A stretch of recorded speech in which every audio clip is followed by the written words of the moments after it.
দুনিয়াতে একটু কষ্ট করে হালাল উপার্জন করে খেয়ে যান।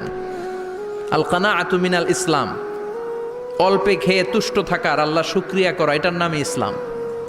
অল্প খাও, অল্প পড়ো, অল্প জমাও, অল্পের ভেতরে বরকত ঢুকাই দিছে কে?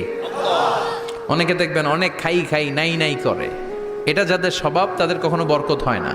অল্প খাবেন, অল্প পড়বেন, আর হালালের সাথে সম্পর্ক করবেন। আল্লাহুম্মা কফিনি বিহালালিকা আন হারামিক ওয়া আগনিনি বিফাদলিকা আম্মান সিওয়াক। বিশ্বনবী দোয়া করতেন, আল্লাহ হালালকে আমার জন্য যথেষ্ট করেন, হারাম থেকে আমারে বাঁচিয়ে রাখেন। পড়েন আমিন। হালাল অল্প হলেও হালালে বরকত আছে না নাই? হারাম বেশি হলেও এটাতে কোনো বরকত নাই, ঠিক কিনা? বলেন তো, গরু খাওয়া হালাল না হারাম? কথা বলেন। কুকুর খাওয়া হারাম।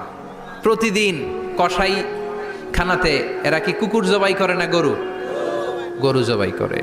কুরবানির ঈদে কি দিয়ে কুরবানি দেন? গরু। আচ্ছা, জবাই হয় বেশি গরু, খাই বেশি গরু, কুকুর খাই না। গরু বা গাভী বছরে বাচ্চা দেয় কয়টা? একটা। কুকুর দেয় কয়টা? 7টা 8টা, হিসাব নাই, কোনো ফ্যামিলি প্ল্যানিং নাই তো, দেদা আসছে দিচ্ছে।